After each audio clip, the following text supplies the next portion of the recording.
The Fantastic Flying Books of Mr. Morris Lessmore by William Joyce.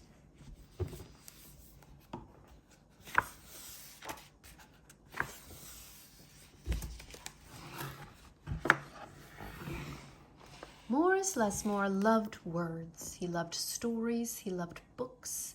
His life was a book of his own writing, one orderly page after another.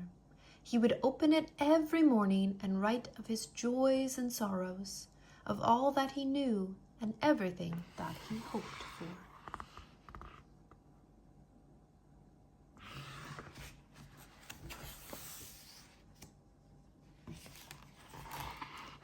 But every story has its upsets. One day the sky darkened, the winds blew and blew.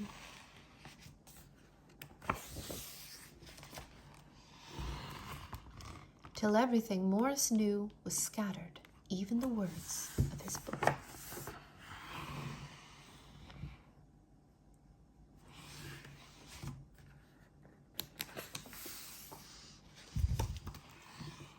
He didn't know what to do or which way to go, so he began to wander and wander.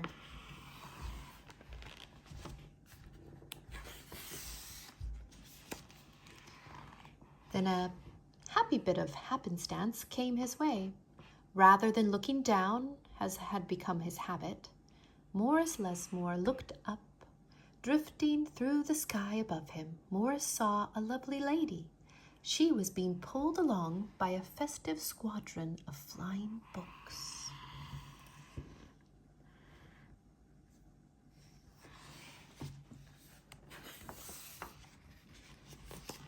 Morris wondered if his book could fly, but it couldn't.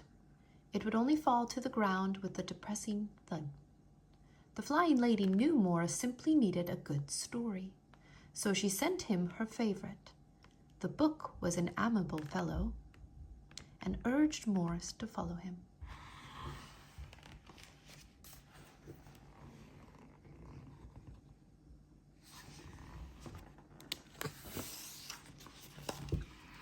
The book led him to an extraordinary building where many books apparently nested.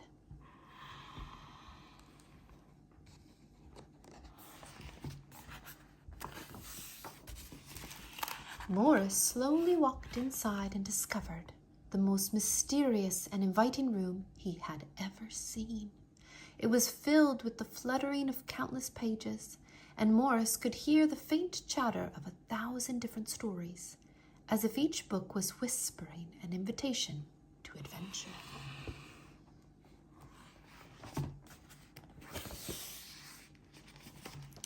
Then his new friend flew up to him and landed on his arm. It held itself open, as if hoping to be read.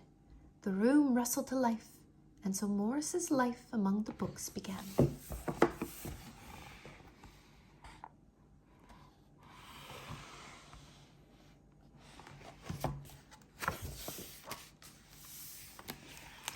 Morris tried to keep the books in some sort of order, but they always mixed themselves up. The tragedies needed cheering up and would visit with the comedies. The encyclopedias, weary of facts, would relax with the comic books and fictions. All in all, it was an agreeable jumble. Morris found great satisfaction in caring for the books, gently fixing those with fragile bindings and unfolding the dog-eared pages of others.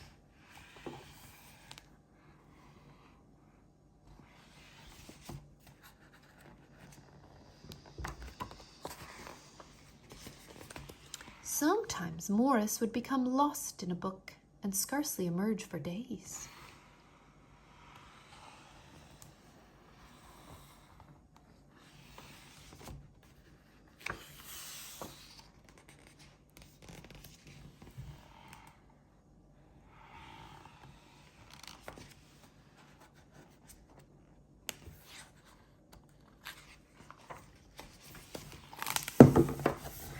Morris liked to share the books with others.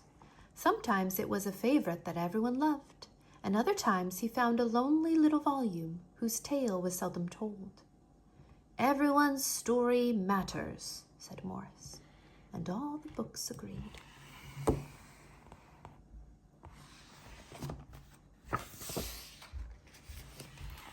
At night, after all the stories that needed telling had been told, and everyone had settled down to their proper places on the shelves, the great big dictionary would get in the last word. It was then that Morris Lessmore would once again write in his own book. He wrote of his joys and sorrows, of all that he knew and everything that he hoped for.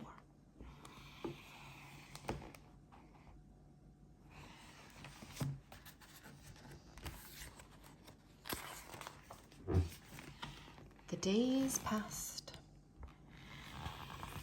So did the months.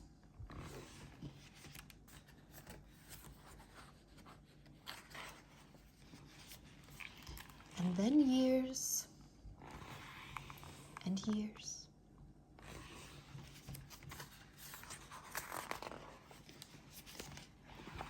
And Morris Lessmore became stooped and crinkly. But the books never changed. Their stories stayed the same.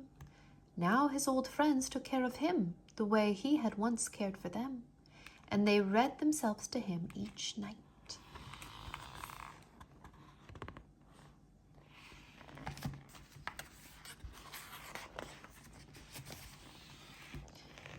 Then one day he filled the last page in his book.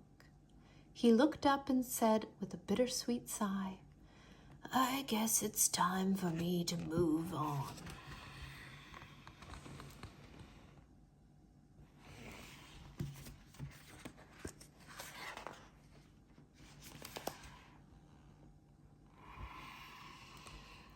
The books were sorry, but they understood.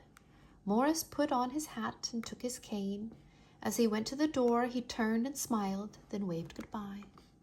"I'll carry you all in here," he said, and pointed to his heart.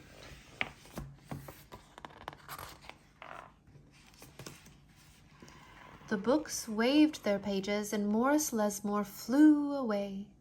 And as he flew, he changed back to the way he'd been that long ago day when they'd all first met.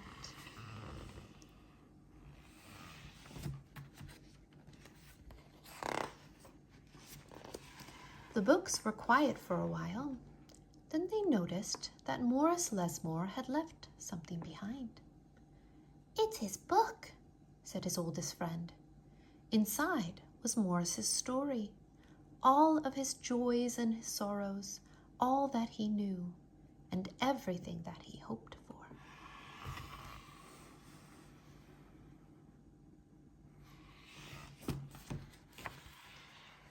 Then the book heard a small, expectant sound. There in the doorway was a little girl. She looked around with wonder. Then something fantastic happened. Morris Lessmore's book flew up to her and opened its pages. The girl began to read, and so our story ends as it began, with the opening of a book.